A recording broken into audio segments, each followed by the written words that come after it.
Good evening, people. Good people. Thank you.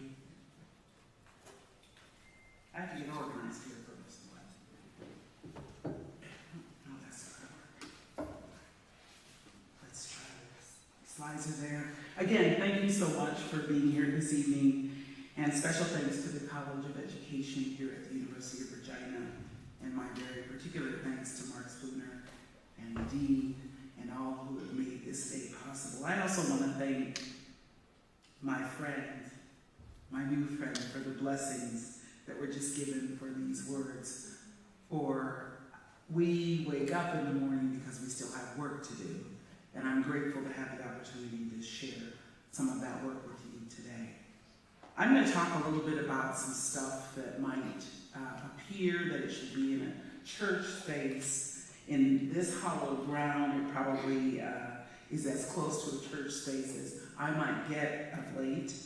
But I do think that there's a need to really speak truth and speak out loud about the nature of the very sacred work that we're doing as educators, and that is part of the possibility of an education that actually liberates. So this talk tonight is in 3 parts. The first part is trying to outline and maybe lift up some ideas that I've been thinking about for a while around the notion of covenants, N-A-N-T-S, covenants, that we make in education and in society. The second part of the talk is really about some examples of the ways that education has or has not served particular groups of folks in our society, whether in Canada or the US. And then the last part is really that piece around hope.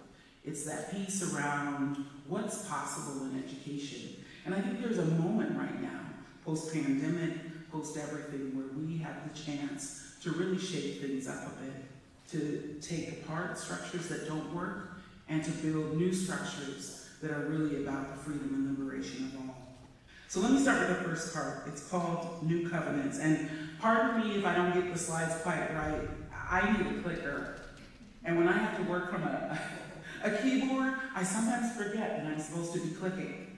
So I will try to keep up with myself as I move through these slides. But the first part is called New Covenants, remembering our individual and collective humanity together. I have spent a good deal of my academic life thinking about the place and work of spirituality and remembering in an academic life, and the power that that has, very particularly in the lives of African American and Black people.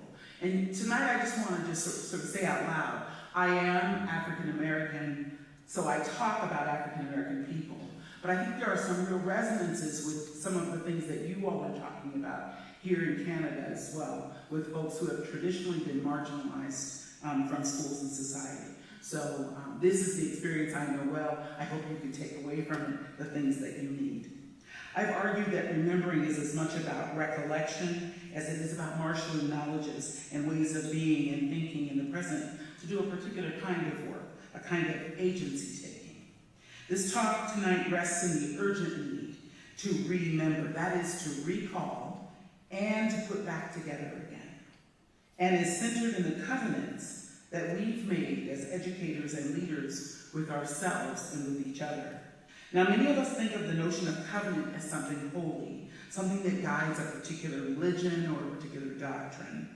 And the covenant here about teacher diversity in education asks that we start our conversations by making explicit the informal, solemn, and binding agreements that we have either explicitly or maybe even unknowingly made in relation to who we are as teachers, who we should be, and where we are in our profession today.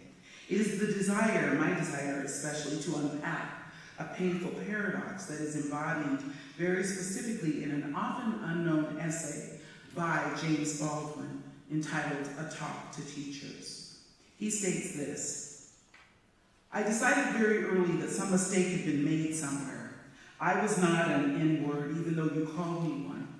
But if I was that in your eyes, there was something about you. There was something you needed. I had to realized when I was very young that I was none of those things I was told I was. I was not, for example, happy. I never touched a watermelon for all kinds of reasons that had been invented by white people. And I knew enough about life by this time to understand that whatever you invent, whatever you project, is you. So where we are now is that a whole country of people believe that I'm something and I don't, and the battle's on. Because if I am not what I have been told I am, then it means that you're not what you thought you were either. And that is the crisis. We need new covenants, new agreements and relationships in our teacher education institutions and professions and in our own minds and hearts as part of these communities in order to unpack Baldwin's righteous claim. And his words, while specific to the condition of Black people in our nation, and very particularly in the United States, they are echoed in the continued bad faith sometimes with which institutions like my own enter into covenant with our Native, Indigenous, Asian, and Latino brothers and sisters as well. Webster suggests that a covenant has two parts. First, it is a written agreement or a promise, usually under seal, between two or more parties, especially for the performance of some action. But secondly, a covenant is the common law action to recover damages for the breach of such a contract. In other words, a covenant requires repair. So a starting place that is also foundational for conversations about the possibility that is education might begin with a different question. What are the agreements or promises that we have made that operate fundamentally with racism and all the other injustices of power at the center, and that keep us from being in community with one another? In other words, what covenants have been made to uphold the claims and the chasms that continue to marginalize some and center others in our schools and in our schools of education, for example? How about the ways we normalize the discourse of whiteness such that we honestly believe and act in line with that belief that there are just no teachers of color available, and that by default, our colleges and schools of education are primarily white, primarily middle class, primarily female, and from communities with little ethnic or racial diversity? Can we unpack the covenants between the institutions where we work and teachers representing various social identities and racial and ethnic cultural identities? Those between who we say we are and who we say we want.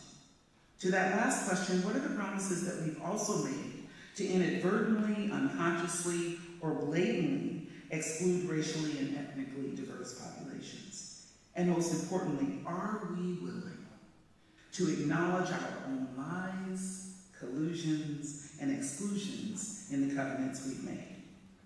Our conversation tonight is at its core about truth-telling, and such truth-telling of the unknown herstories or histories, inequitable practices, and the deliberate work of racism, sexism, homophobia, etc. that reside in different measure in each one of us will require sitting in often unflattering and difficult light of another story with humility, compassion, and honesty.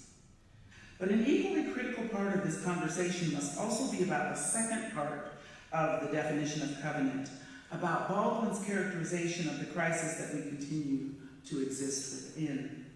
Said as a question, what are the common law actions that we must take to recover damages for the breach of covenants that we've made in education, that we've made in our institutions, that have kept so many from engaging the possibility that is education? To examine these questions, I'm suggesting here that we all, every one of us, have to do the work of remembering in order to stand fully in our humanity, which is a cultural, spiritual, and epistemological work. But we also must remember to seek an audacious freedom, a cultural, spiritual, and praxis-oriented way of work. We must remember that the work of remembering and honoring our diversity is not only about the colored folks. As I recently shared in an interview with a white colleague where she was very pointedly asking for a specific definition of this thing we call diversity. What I know is that whatever diversity is, however we define it, it has got to get off of my body as an African American onto both of our bodies with the goal that that diversity thing, eventually rests comfortably between us. That is the possibility that is education. I want to share some truths, rememberings of Black life and experience with education, with schooling, with teacher education. These stories speak to what happens when Black and other people of color, people of generous spirits that honor our collective cultures and covenants, when we arrive and depart from the shores of our educational experiences, typified by formal schooling contexts. And again, I'm speaking of the U.S. I think you all in Canada have this all figured out. As I share these stories, I ask that you consider two things.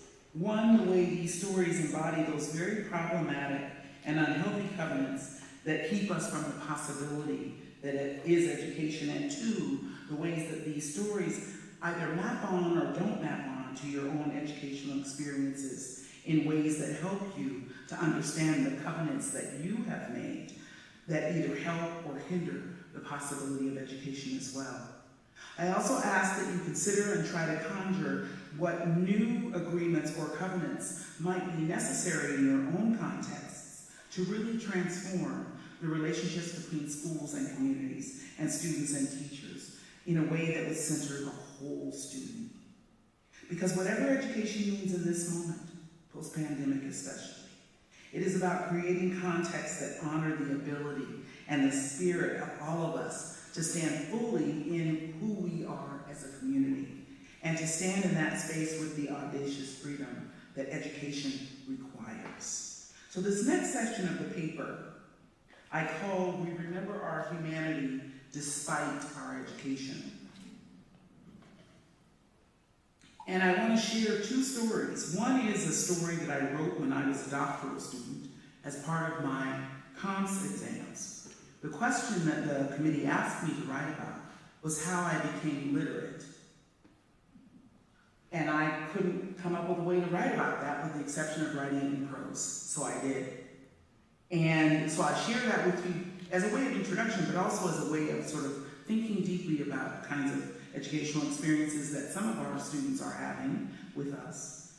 The second story is a story of myself and a young woman who was in one of my teacher education courses that I taught at the University of Georgia, and I'll share a little bit more about that later.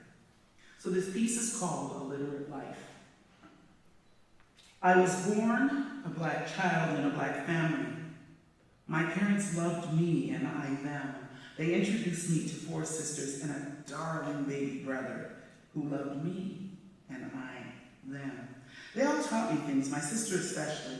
She liked all those books that people dropped off at our house. My mom and dad didn't have enough money to buy them because you know you can't eat books. I didn't like books. They didn't say anything to me. Sally, Dick, and Jane, those were the readers I was reading at that time. Didn't look anything like me, and I didn't read too well, but I could write, and so I did. I write on the sidewalk with a big piece of chalk, Cynthia. That was my name, and I knew it because my mom told me I spelled it right, and I wrote it well.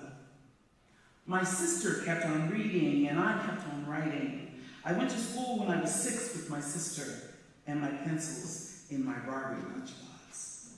I liked Barbie. She was real pretty, and I wanted pretty hair like hers, not kinky like my own. I went to the kindergarten room. There were lots of kids in there, Black ones and Chinese ones and white ones and some that were all mixed up. And there was Mrs. Jones, my teacher. She was Black like me, and that made me happy. And she liked me, and I her. One day I wet my dress, and a little white child boy called me a stupid N-word.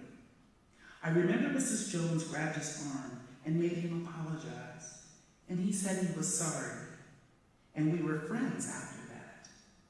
But when I told my mom about what happened in school, because she always asked, she said, when someone calls you that name, you just hold your head because that's not what you are. Any color, those folks can be any color. But they're people who don't care about themselves or nobody else. You get your education and you prove to them that that's not what you are. You hear me, girl? And so I did. I learned how to read pretty well. Mrs. Jones had us reading to each other every day. I left Mrs. Jones' class of different colored kids and went all the way to middle school, and suddenly I was the only black kid in my school. Well, there were two other black girls. One was really bad. She was always in trouble. So I didn't hang around with her. And one thought she was one of the white girls, so I didn't really understand her either. Mom always said that no matter how hard I tried, that our skin would tell on us. And my teachers would say that everybody is the same and equal in everything. But when I asked if I could write about Malcolm X, and my teacher said no, because we were writing about Martin Luther King during Black History Week, I couldn't understand. Why was it only a week? I thought my history went on every day. Then I went to high school, and I was real popular. I went to everybody's parties because I could fit in with all of the groups. But debate was my thing. Because I could choose who I wanted to read. I could choose who I wanted to write, or I could even write something myself. Delivery was easy because the stuff I was reading sounded like me. And I wasn't nervous because of what my mom told me. Head out, Cynthia, hold it way up, girl. We are so proud of you. Then I started college. The Ku Klux Klan tried to run me out. They scared me. Even as I tried to be brave, there was a little tiny voice inside of me kept saying, be strong. Like Sojourner Truth, like Martin, like Malcolm, be strong. I used to sing spirituals, Negro spirituals, on my way to campus. They made me feel better and reminded me of home, the place I came from, and the place I was going. And now, fast forward, I'm at Seattle University, a black woman dean in a predominantly white space. That little voice, it's still inside of me. Be strong, Cynthia. Be strong. I'm still in a place where I'm often the only black person in the room, on committees, on commissions, at receptions, but I'm sharing myself with the rest of the world. I'm writing life now and reading it too. Through all of these trials and tribulations, I know I've got something to say. It sounds like me. It is me. And people need to hear my voice tell my story. So this second story I mentioned is, I call a Black Child's Quilt Story, How We Make It on the Scraps and Bits. It's set in a nearly all-black elementary school in Athens, Georgia, in the U.S., where I served as a part-time professor in residence in teacher education. That's a fancy way of saying that I often offered professional learning for the teachers at this school. I often taught my own teacher education classes at this school, and I also did some consulting with them as well. While teaching at the University of Georgia, I was part of a district-wide effort to engage students in art and inquiry through a 6-week program of short classes called Clusters. Clusters were designed and led by teachers and other school professionals and focused on everything from robotics to jewelry making. Students were allowed to select the cluster that they wanted to take. I decided to offer a quilting cluster focused on the cloth traditions of Ghana, where I spend a good deal of my time, and designed to get kids, in this case, 8 little black girls and 1 little white girl, to talk about their lives. In fact, that was the title of my cluster, The Fabric of Your Life. The students were given the task of first creating a short story about their lives, focused on the 4 sections of their quilt square. The guiding questions were as follows, and these are questions that we too seldom ask others and ask ourselves. Where are we from? Who are we now? What do you want to be in the future? And what is a symbol of your life? So this is, what you're seeing here is a quilt square that a young woman created.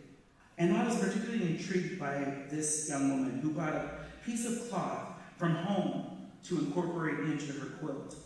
She said, "It's a piece of cloth that my grandpa gave me."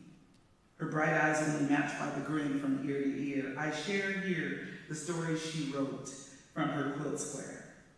"I am from Homer, Georgia, and I'm the last child of 6. I had 1 brother and 4 sisters. I moved to Athens, Georgia when I was 3 years old. Our house was too small to raise me. That is what is represented in my first square. Square 2 says that I'm now an artist. I draw what I love. I draw my name all the time. My 3rd square says I want to be an artist in the future. I'm always told that I draw well, so I hope that I can be an artist when I grow up. My last square is my grandfather's first letter in his name, the letter D. I loved him. The D is made of a bonnet he gave me when I was a baby. The center is what I will try to do my whole life, and you notice that at the center of her quilt, there is a heart signifying love. This is what my quilt says about me." Now, during the 5th week, one of the African-American teachers in the building came in to see the girls working on their quilts. She rocked around as the children were working and stopped and looked at this young girl's quilt. And she said to the young girl, "I don't know why you want to be an artist. They don't make any money."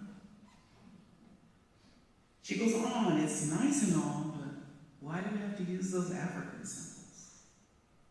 The young girl, to her credit, explained that she liked the symbols. They have meaning, she says. These are symbols from Ghana. They have meaning, she said, like wisdom and knowledge. This one's my favorite, pointing to the Akan symbol. I don't know if you can see it here on the bottom. Mati Masie, which means what I hear, I understand. At that point, when, after all these questions from the teacher, I looked up and smiled at the young girl who I knew had been working so hard on this quilt and memorizing that particular symbol and its meaning. And I eyeballed the teacher as she turned and wandered out of the room. A few minutes after she left, I walked over and put my hand on the girl's shoulder. She turned to me, smiled, and said, "I think my grandfather would like this, and that's what matters to me." So, given those voices, what are the new covenants for the possibility that is education? And I want to sort of argue that beloved community, or thinking about beloved community, might be one of those possibilities. But I want to start with a quote from a book that everybody in this audience should read, go out and buy. I should be given royalties for all the copies I swear people should buy. But it's a book by Angie Thomas. You may have seen her film, actually. This book was made into a film called The Hate You Give. But this is a quote from her, the front of her book. It says, not that one. Oh, it's at the bottom. Sorry. She said, "That's the problem. We let people say stuff, and they say it so much that it becomes okay to them and normal for us. What's the point of having a voice if you're going to be silent in the moments you shouldn't be?" So in 2018, we invited Angie Thomas to come to the University of Georgia, and we read the book, The Hate You Give. Again, commercial announcement, go and get it. Coupled with a number of frightening encounters that I myself had had with law enforcement when I was living in the Deep South in Georgia, this book changed my life. It helped me understand more deeply the current wave of state-sanctioned violence against Black folks, especially in the U.S. again, recognizing that where I am right now, and why movements like Black Lives Matter are critical to resist such violence. And this incredible book speaks so clearly to this moment, a moment right here, right now, that might be characterized as being between two covenants, the old and the new.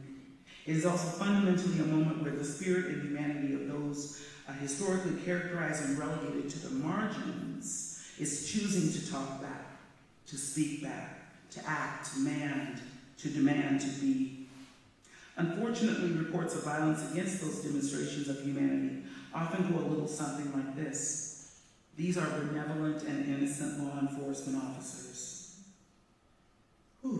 only attempting to be useful, helpful, to do their job in economically poor, often communities of color, in line with their stated covenant to protect and serve the public.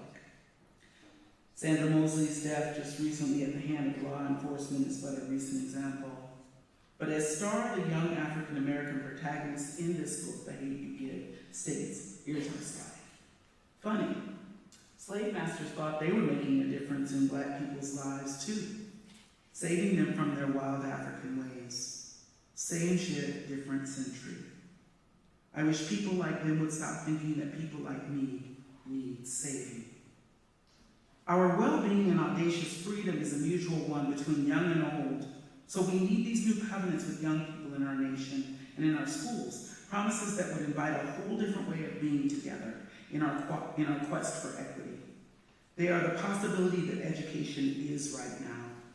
It means making new agreements with youth and their futures, having real talk about equity. The stories shared earlier are instructive in thinking not only about the specifics of how to do it, but why and how we are mutually bound up, not only in our memories and remembering, but also in making our next steps meaningful and worthwhile for all, and very particularly for those who have been most harmed by the covenants we've lived within. Some questions from those stories that I shared in the second part.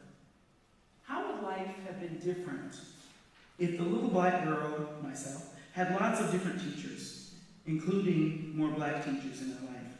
How might she have learned to love reading as spaces of possibility, of fugitivity even? How might her struggle for identity been enhanced in her education if she could have seen herself in the instruction? Do you all know how hot it is up here? 1 minute. I didn't intend to do a striptease, but what the heck? All right, so how might her struggle for identity been enhanced in her education if she could have seen herself in the instruction, in the materials, in the experiences of schooling, if she wasn't yearning for identities and humanity that wasn't hers? What could she have learned from those who were interested in her whole person? From the second story, imagine the expansiveness of the little black girl's imagination of knowledge of Africa and the diaspora had been made available to her. Imagine what was missing or distorted in the black teacher's personal and professional identities as she interacted with the young girl. What would have been possible if this young woman could have pursued her passion for the arts, not solely in an extra experience like these particular classes were, but as a regular part of her curriculum, maybe even in all of the subjects she was studying? So I want to spend this last few minutes talking about an initiative that we have begun at Seattle University that is, of course, grounded in our mission as a Jesuit institution, grounded in our why, and it is our attempt to transform the covenants that we have with a number of public schools across the state of Washington, in partnership with a large philanthropic foundation based in the state. Some of you may have heard about them, the Bill and Melinda Gates Foundation. It rests not only in our college's deep and abiding commitments to joy, justice, and Jesuit education, but it also rests in greater diversity and equity between us. Our work rests in several core beliefs. One, we believe that all students and families deserve access and opportunity, not unlike many beliefs of those of us in the room. High quality, culturally relevant education that cultivates their genius, potential, and humanity. We believe this is accomplished best in a community that cares about them. But the global COVID-19 pandemic, racial inequity, and growing societal divisions have left us in the U.S. and U.S. school personnel with increasing learning and mental health challenges for themselves and for their teachers.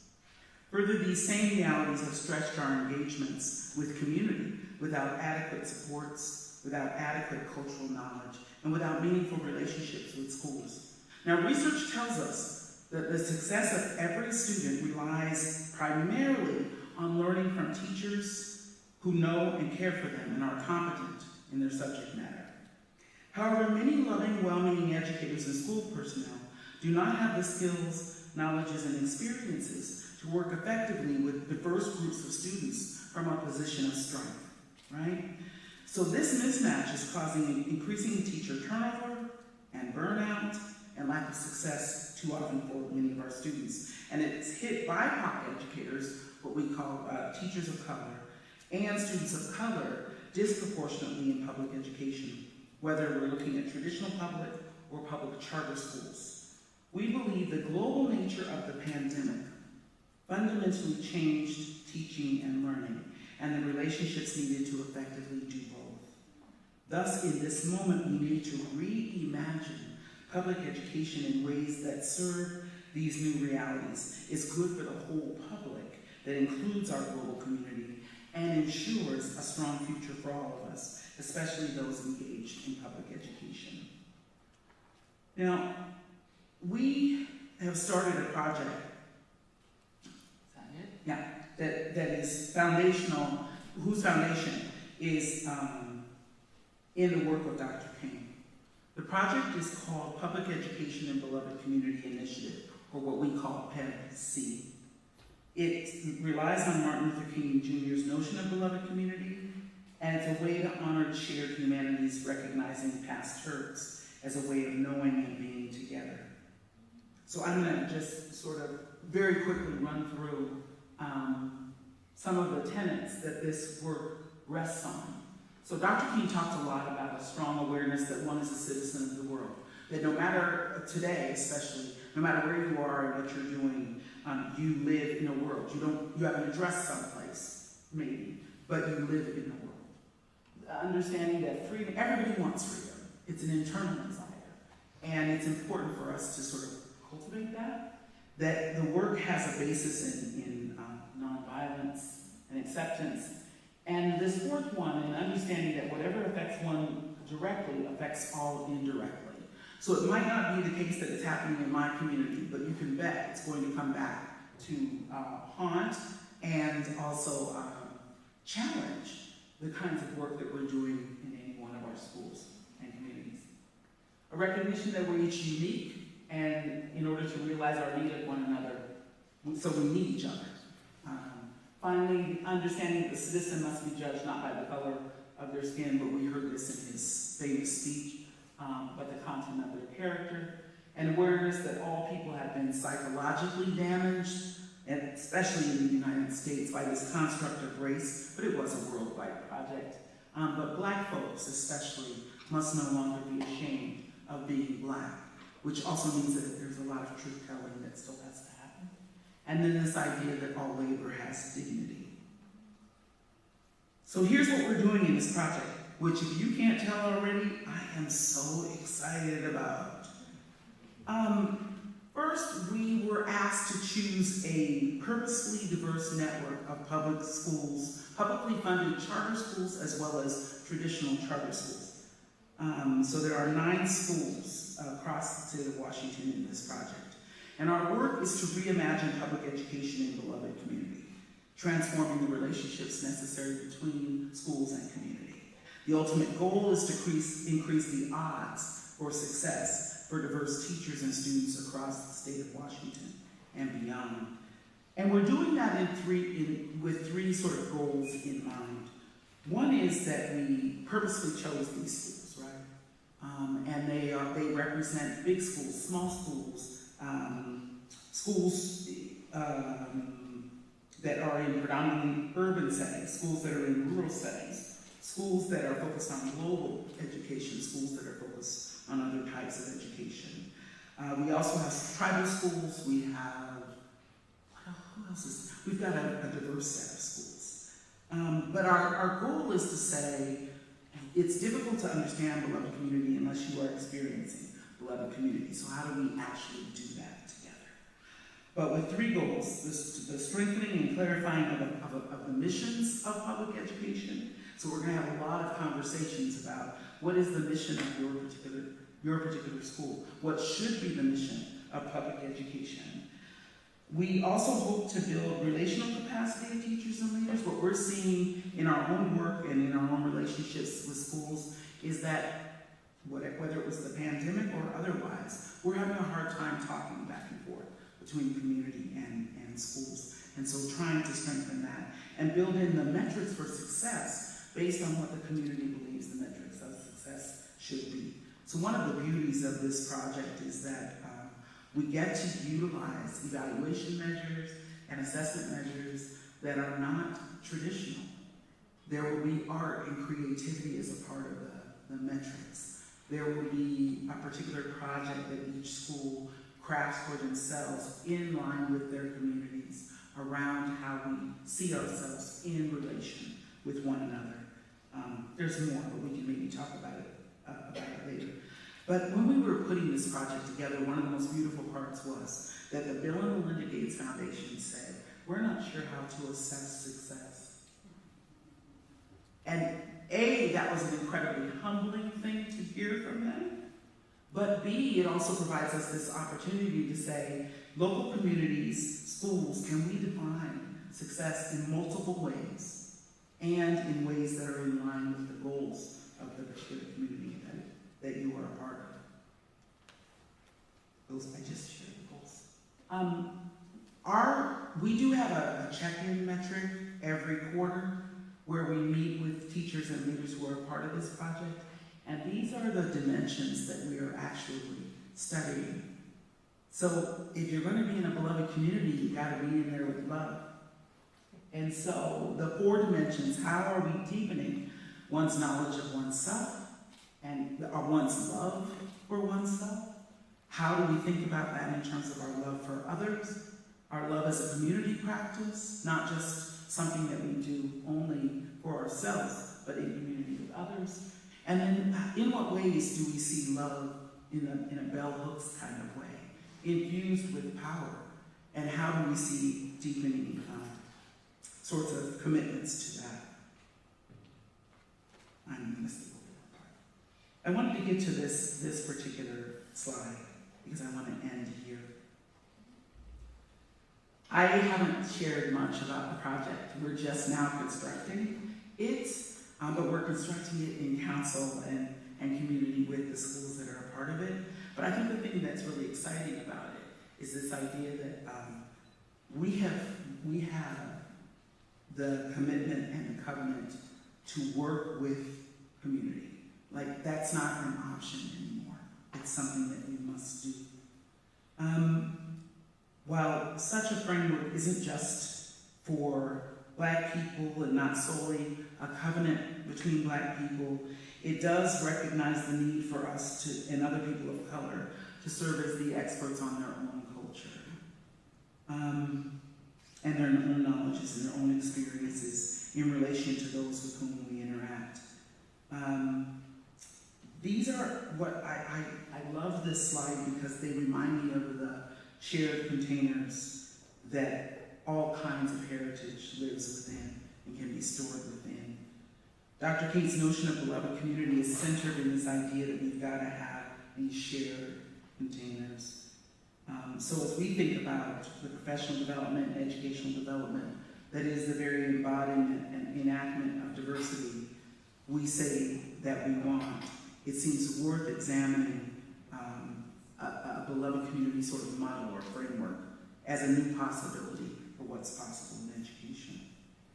In closing, my hope this evening is that you might reflect on and be moved to change as an educator with beloved community as your goal, as a transformative possibility that education can be when it rests in a very different set of relationships and promises and covenants with deep respect for community. The call is for us to build some new practices, relationships, and covenants that honor all of our humanity and teach in a way that recognizes the strength, the courage, the wisdom of all of our students, too often arising, so many of them coming from spaces where oppression, violence, and trauma have been their norm. But that strength, courage, and wisdom also arises from joy. I do want to remind folks, let us nourish that goodness as the ground that might alleviate continued suffering for others. Opening space for voice, power, and choice for young people that we work with and for ourselves. We be the space where education of our whole selves is possible. mind, body, and spirit. I think our young people in our communities deserve no less from us. Thank you for your